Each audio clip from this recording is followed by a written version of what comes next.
नाशिक सुरत महामार्गावर असलेल्या पेठजवळील करंजाळी घाटामध्ये दोन वाहनांचा अपघात झाल्यामुळे जवळपास 16 ते 17 तासापासून करंजाळी घाटामध्ये वाहतूक कोंडी जी आहे ती झालेली होती। आता अपघातग्रस्त वाहन हटवल्यानंतर घाटातील जी वाहतूक आहे ती आपल्याला संत गतीने या ठिकाणी मोकळी होत असल्याचं पाहायला मिळतंय।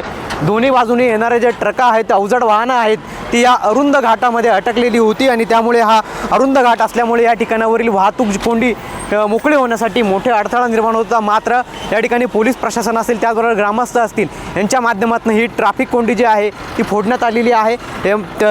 अपघातग्रस्त वाहनं जे आहेत ते बाजूला करण्यात आलेले आहेत आणि त्यानंतर आपल्याला वाहतूक जी आहे ती या ठिकाणी हळूहळू मार्गस्थ होत असल्याचं पाहायला मिळतं। आपण जर या घाटामध्ये बघितलं तर आपल्याला दोन्ही बाजूने येणाऱ्या वाहनांची संख्या मोठ्या प्रमाणात पाहायला मिळते। संत गतीने हे वाहनं जे आहेत ते आपल्याला या ठिकाणावरून मार्गस्थ होत असल्याचं पाहायला मिळतं आणि संपूर्ण करंजाळी घाट जो आहे रात्रभरापासून या ठिकाणी जाम होता। त्यामुळे या ठिकाणी असलेल्या वाहन चालकांचे आणि अन्य प्रवाशांचे मोठ्या प्रमाणात या ठिकाणी हाल होत होते।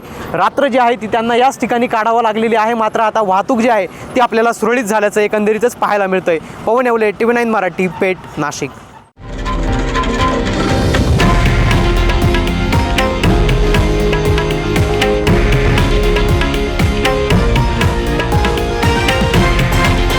हे आहे देशातील नंबर 1 न्यूज नेटवर्क आणि आपण पाहत आहात TV9 मराठी, एकमेव।